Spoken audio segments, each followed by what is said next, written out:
decía la canción que yo soy su hijo.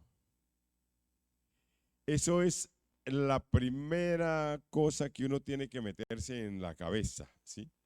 Que nosotros somos hijos de Dios.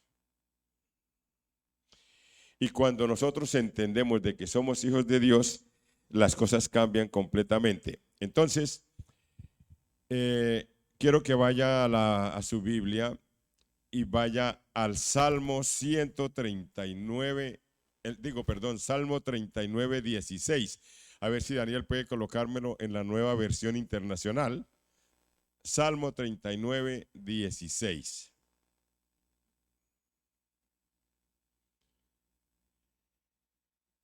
A veces no entendemos cosas de la palabra. A veces pensamos solamente que nosotros vamos a la iglesia porque queremos estar bendecidos, queremos estar bien, porque queremos tener salvación, queremos hacer eso.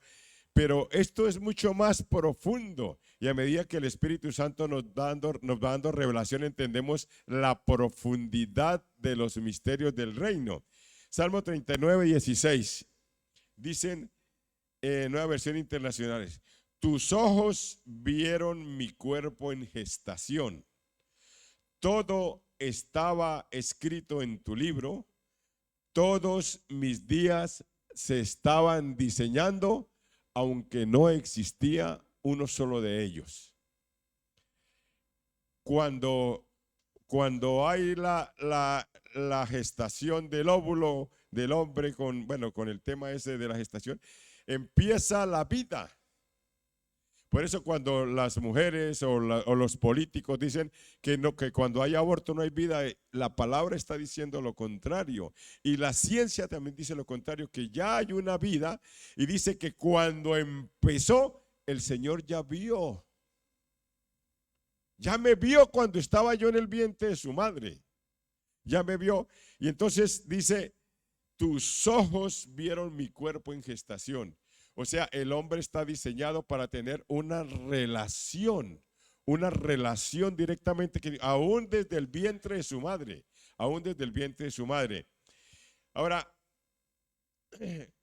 uno ve muchas personas nos han hablado, o en el trajinar de la vida, hay personas. Yo recuerdo cuando mi esposa llegó aquí a España y empezó a trabajar con una señora allí en Campo de Aras, una señora que tenía todo: un marido muy guapo, mucho dinero, negocios, una casa con piscina, de todo.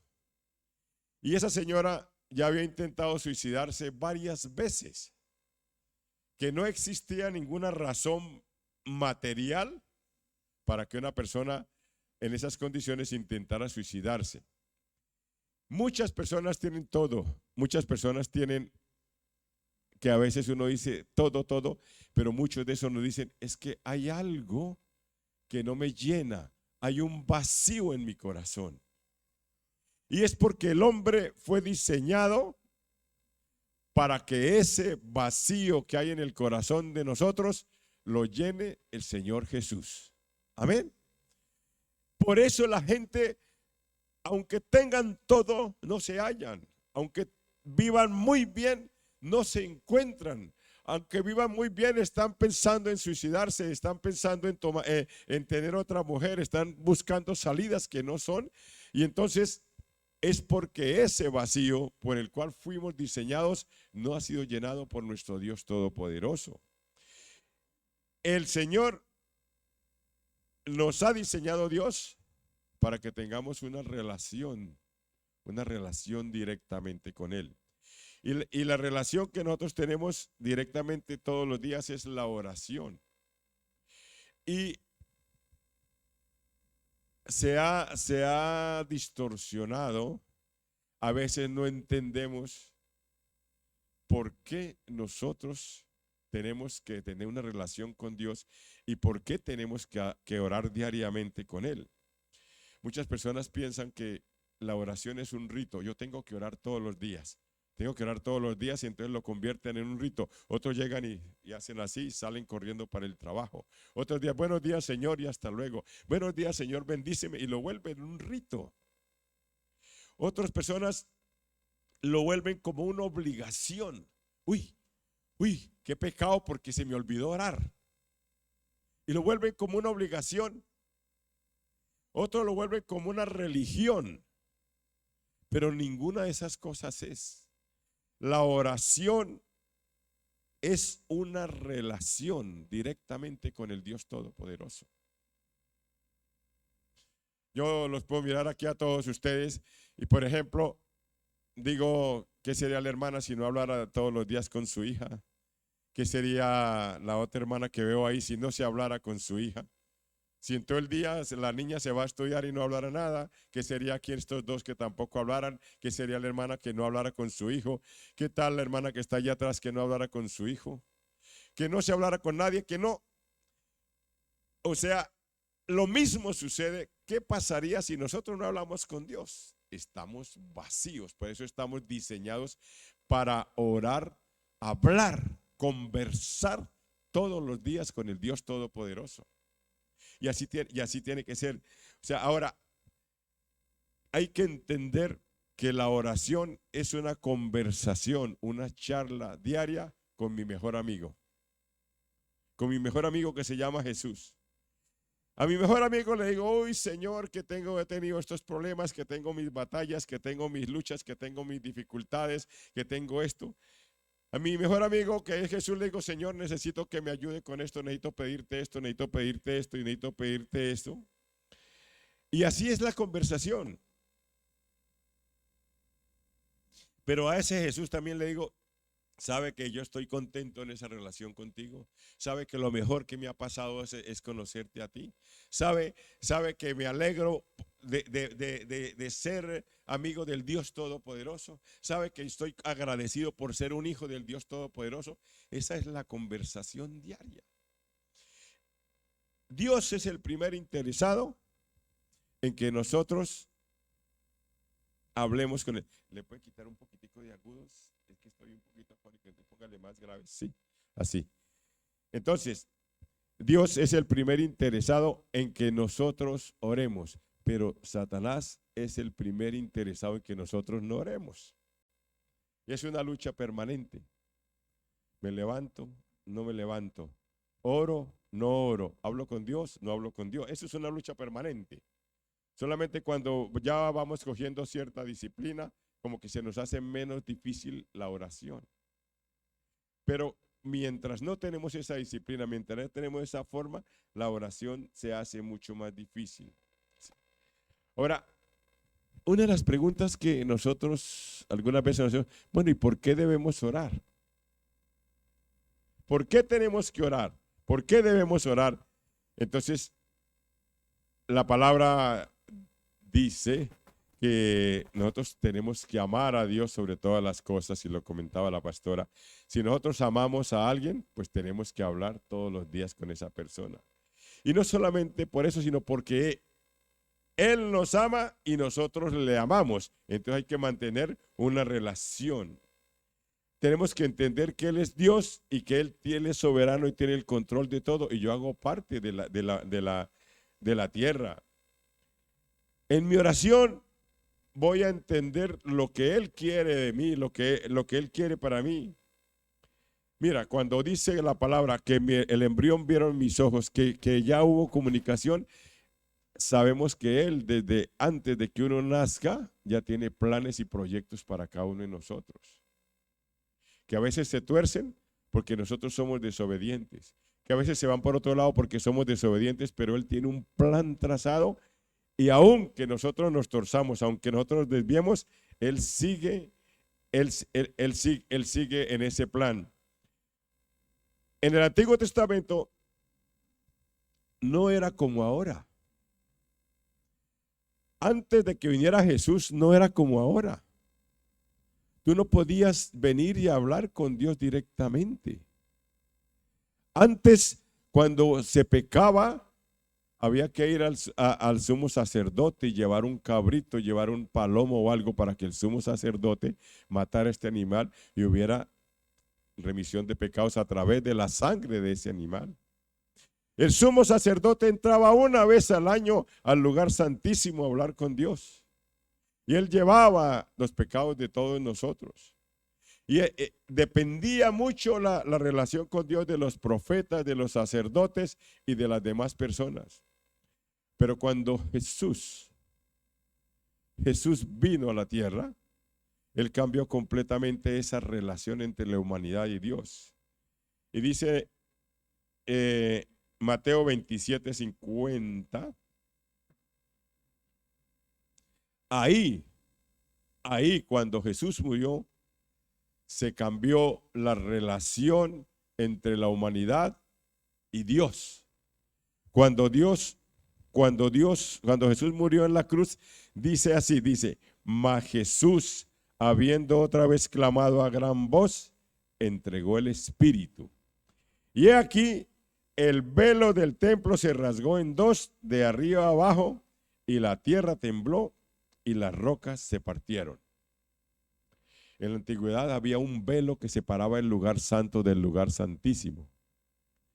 Y en la antigüedad era eso, no se podía entrar al lugar santísimo. En el momento en que Jesús murió y partió el velo, permitió que nosotros tuviéramos acceso directo a la presencia de Dios.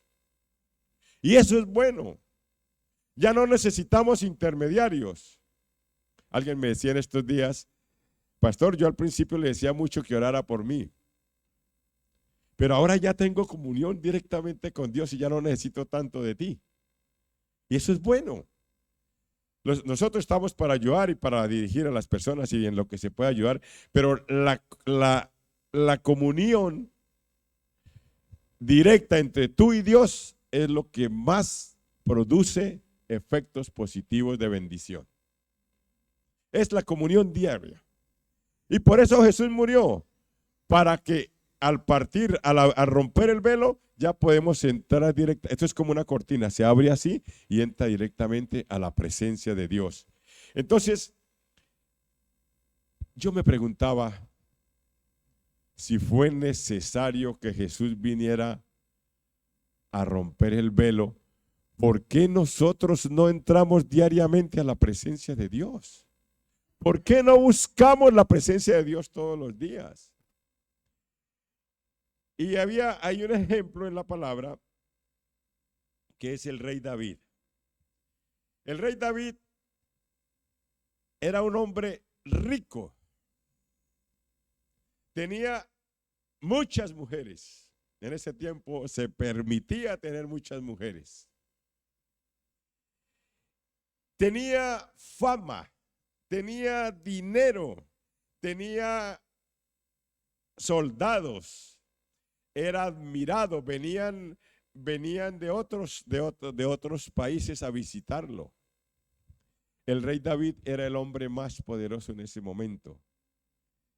Pero el rey David lo tenía muy claro.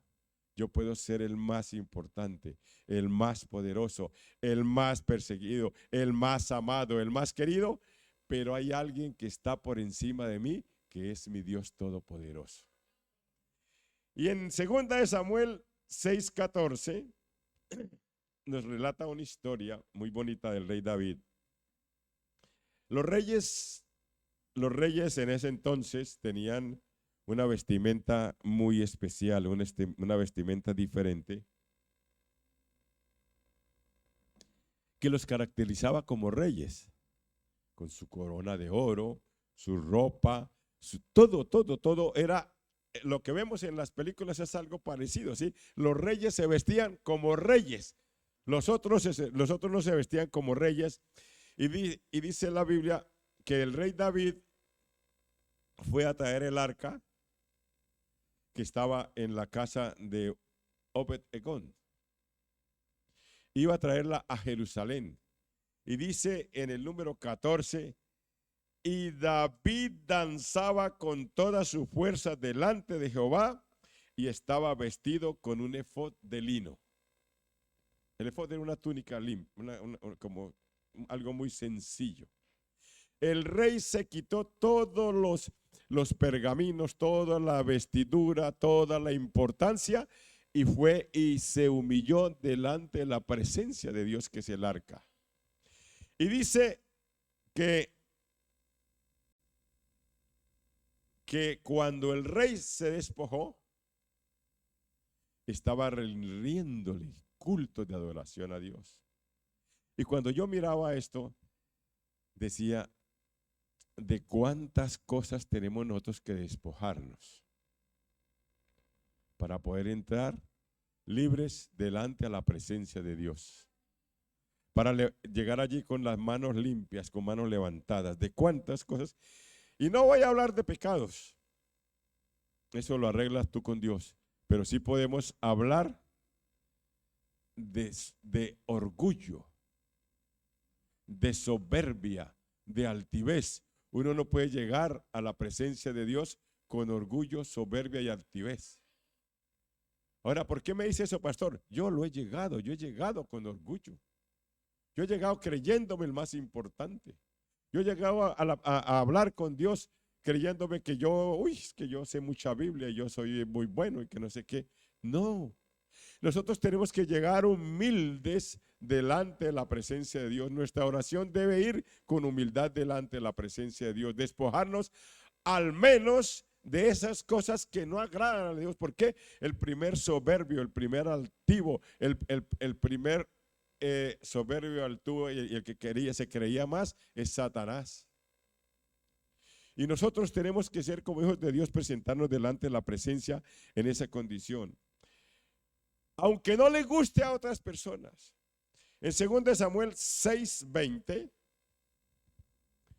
dice que después de que David se echó un baile y andaba y brincaba y saltaba y con una ropa que era como, vamos a decir que algo muy sencillo, parecido a una chilaba, algo muy sencillo, el rey saltaba y la gente esperaba que el rey pasara a traer el arca con su corona y con eso, y él se quitó todo. Y entonces después de que el arca fue puesto en su lugar, dice, cada uno iba a su casa a bendecir su familia. Y llegó, dice 2 Samuel 6:20, volvió luego David para bendecir su casa. Y saliendo Mical, que era su esposa, a recibir a David, cuán honrado ha quedado hoy el rey de Israel, descubriéndose hoy delante de las criadas de sus siervos, como se descubre sin decoro un cualquiera. Llamó al rey como un cualquiera. Dijo, cuán honrado, qué lindo, qué bonito quedó el rey. Allá se mostró como un cualquiera. Entonces David respondió, número 21, fue delante de Jehová quien me eligió en preferencia a tu padre y a toda tu casa para construirme por príncipe sobre el pueblo de Jehová, sobre Israel. Por tanto, danzaré delante de Jehová. Y en el número 22 dice, y aún me haré más vil que esta vez, y seré bajo a sus ojos, pero seré honrado delante de las criadas de quienes has hablado. Dice David que no me arrepiento de lo que hice. Y que si tengo que hacer, que tengo que humillarme, que tengo que bajarme más delante de Dios, lo voy a hacer por amor a mi Dios Todopoderoso. Hermano, muchas veces, a veces llegamos a la presencia de Dios con altivez, con soberbia, con orgullo, a lo mejor con señalamiento. Y la Biblia dice que nosotros debemos ir a la presencia de Dios como fue el publicano cuando fue a orar, que dice que ni siquiera era capaz de levantar el rostro y se decía, Señor, sé propicio a mí, sé propicio a mí. Y dice la palabra en el número 22, y Mical, hija de Saúl, nunca tuvo hijos hasta el día de su muerte. Mical se echó la maldición por haber menospreciado y haber criticado al rey David, que estaba presentándose en la presencia de Dios. Cuando nosotros menospreciamos la presencia de Dios, traemos maldición sobre nuestras vidas. Por eso es la importancia de ir con manos santas, manos limpias delante de la presencia de Dios. Mira, hay una historia que también nos conmueve, Mateo 26, 38. Está hablando de Jesús. Mateo 26, 38. Jesús sabía lo que iba a suceder con él. Jesús sabía que iba a ser crucificado. Jesús sabía que iba a ser azotado. Jesús sabía que lo iban a golpear, que lo iban a insultar, que lo iban a escupir. Y dice que Jesús estaba muy triste. ¿Es pecado estar triste? No. Es pecado salir corriendo. Es pecado otras cosas, pero Jesús estaba muy triste. Dice Mateo 26, 38, entonces Jesús les dijo a los apóstoles: mi alma está muy triste hasta la muerte, quedaos aquí y velad conmigo. Yendo un poco adelante, se postró sobre su rostro orando y diciendo: Padre mío, si es posible, pasa de mí esta copa, pero no sea como yo quiero, sino como tú.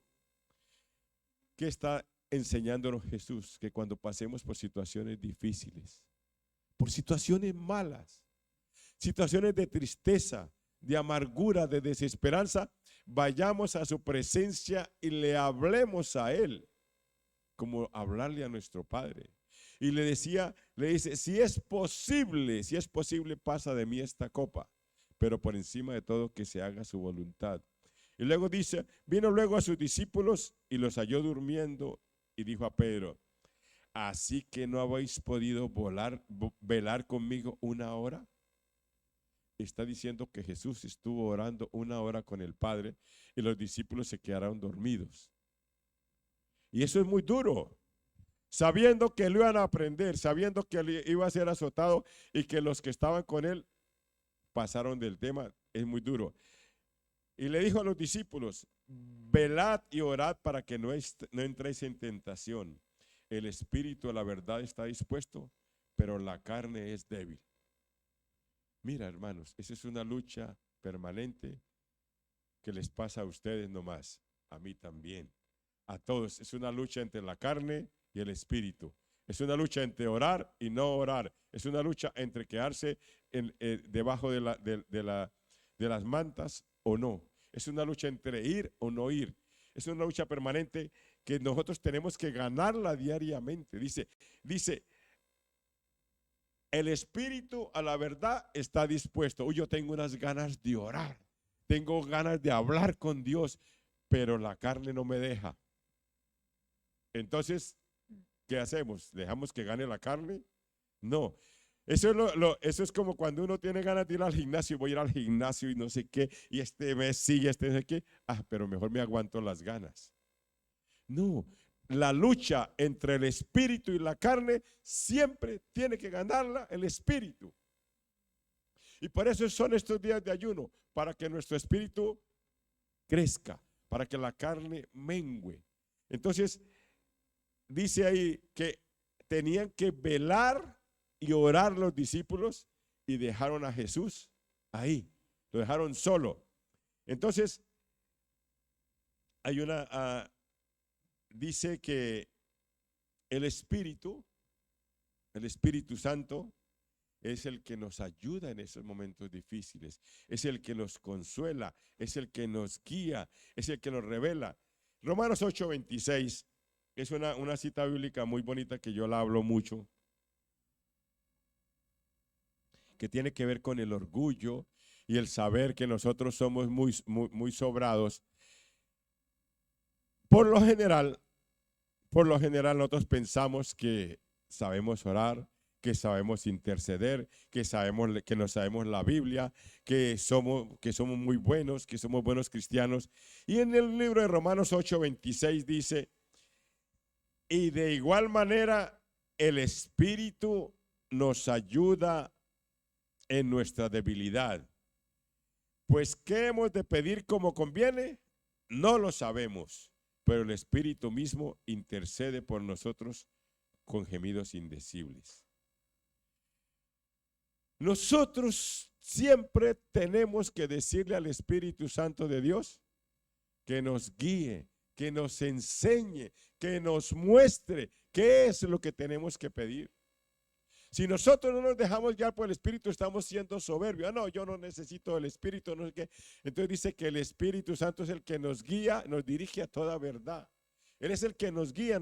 Entonces, si nosotros tenemos esa relación con el Espíritu Santo, vamos a orar eficazmente. Vamos a orar de acuerdo a lo que Dios quiera. No a lo que mi alma quiera.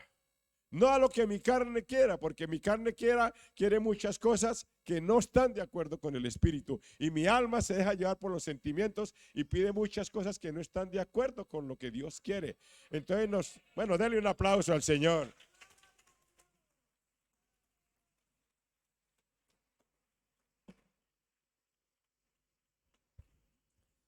Le decía yo ayer a los hermanos de Cabra, porque aquí ya lo he dicho muchas veces, nosotros tenemos que acostumbrarnos al menos un día a la semana ayunar, como quiera, como lo disponga, un ayuno que realmente valga la pena. Puede ser, de alimentos, o si no, puede ser de televisión, que es que no suelto la televisión, o de un programa, o de la novela, o de móvil, o lo que quiera, pero uno debe por lo menos un día a la semana ayunar. ¿Para qué? Para que nuestro espíritu crezca y la carne mengüe. Porque si no, nos vamos conformando, nos vamos acomodando, y eso no lo quiere el Señor. Y una de las cosas importantes, ¿cómo debo llegar yo a la presencia de Dios? ¿Cómo debo orar? ¿Cómo debo tener esa comunión con Dios? Y es que en el Salmo 42:1 es una palabra que nosotros debemos tenerla siempre presente. La palabra dice, Salmo 42:1, como el ciervo brama por las corrientes de las aguas, así clama por ti, oh Dios, alma mía. Mira lo que dice la palabra, dice, el ciervo brama por corrientes de agua. Ni siquiera está pidiendo un pozo. Está pidiendo corrientes de agua porque tiene tanta sed. Está bramando porque tiene sed. Dice que así como, y está comparando, que así como el siervo brama, yo debo llegar a la presencia de Dios sediento y hambriento, hambriento y sediento. Entonces dice, así clama por ti, oh Dios, mi alma. Lo está escribiendo el rey David. Dice, como el ciervo brama por las corrientes de las aguas, así clama por ti, oh Dios, mi alma. Nosotros debemos ir siempre, todos los días, ir a la presencia de Dios sedientos, hambrientos, con ganas de tener que pase el tiempo, que a lo mejor está cantando y le sale una lágrima, que pase el tiempo y ve y siente la presencia de Dios. Tiene que ser así. Y dice en el número 2, mi alma tiene sed de Dios. ¿Cuál es mi alma? Mi alma es donde están los sentimientos, donde están los impulsos que nos mueven. Y dice que mi alma tiene sed de Dios. Y dice, del Dios vivo, ¿cuándo vendré y me presentaré delante de Dios? Hermano, así tenemos que trabajar. No, me levanto, leo 3 minutos la Biblia y luego, Señor, gracias por este día y ayúdame, no sé qué, y me voy. Eso es oración, eso no es oración, eso es religión. Lo que el Señor quiere es una intimidad especial. Y cuando uno tiene intimidad, su vida es cambiada, su vida es transformada, nuestra vida es cambiada, nuestra vida está formada. No hay otra. Por eso uno debe ir hambriento, sediento. Ahora, hablamos de carne y espíritu, carne y espíritu. Mira, no siempre tenemos ganas de ir a la presencia de Dios.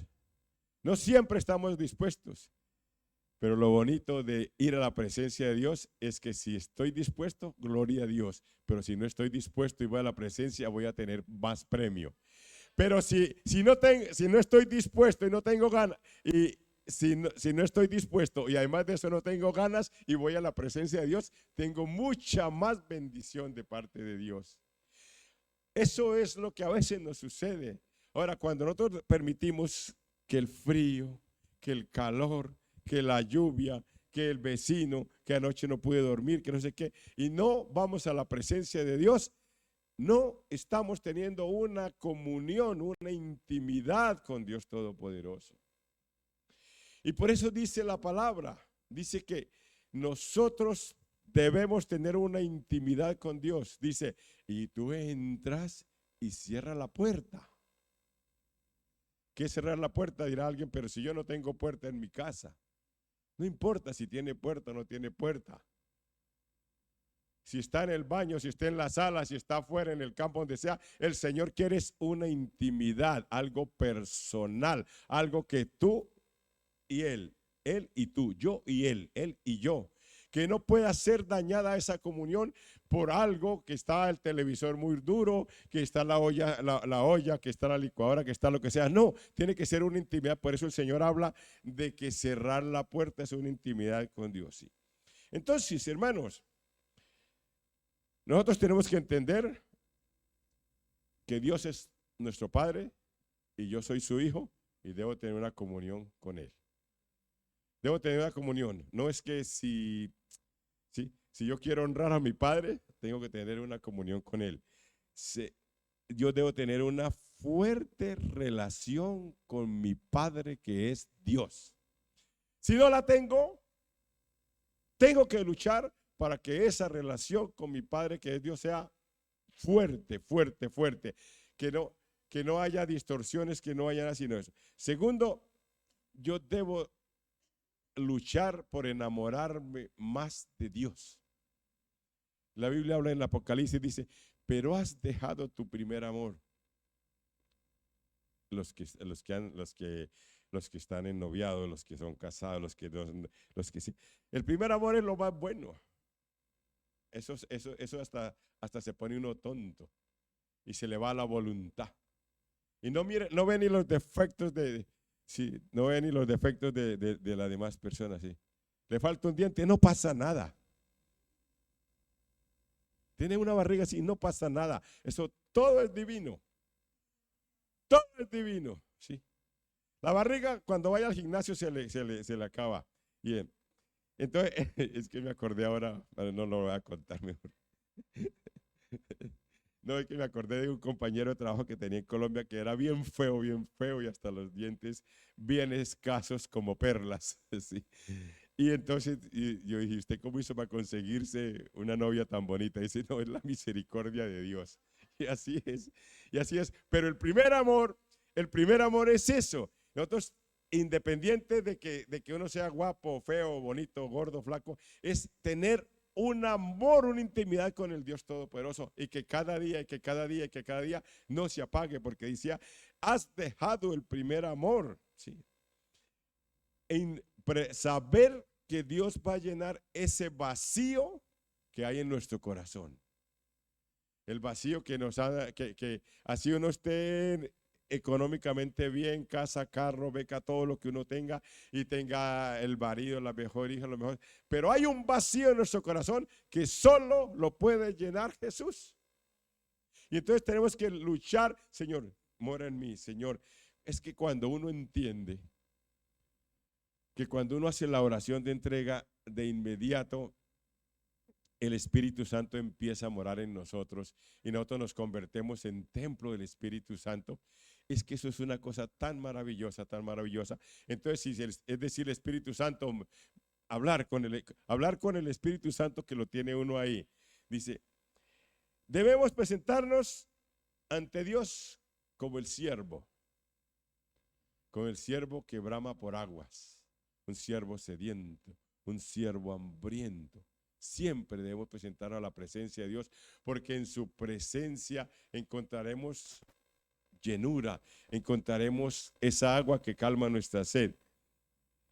Nosotros, hermanos, y para terminar, nosotros como hijos de Dios, nosotros como cristianos, la clave del éxito del cristiano es en la comunión, la relación con Dios. No hay otra. Sí, pastor, que yo le reparto comida a los pobres, que yo voy todos los días a orar con el pastor, que yo voy todos los días a visitar a los hermanos, que yo voy a hacer esto, que yo hago esto, que yo limpio la iglesia. Todo eso es muy bueno. y todo eso.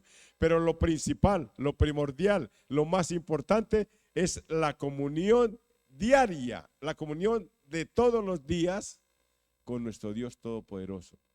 Y la comunión diaria con nuestro Dios debe ir eso, sedientos, hambrientos, necesitados, ¿sí? Que llega uno y solamente, como cuando uno tiene sed, dice, ay, aquí recibo la calma, aquí recibo, aquí recibo, aquí recibo. Si tú quieres tener éxito en la vida, enamórate cada día más de Dios.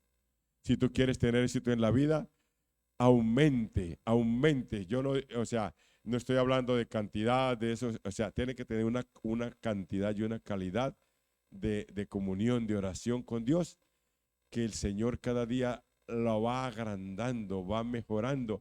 Al principio se le hacen unos largos 10 minutos, pero después poco a poco se va dando cuenta que la media hora pasa, que la una hora pasa, que hora y media pasa. ¿Por qué? Porque es tanta la comunión y la coinonía que hay con Dios, que eso se vuelve algo maravilloso. Amén. Hermanos, pónganse de pie, por favor.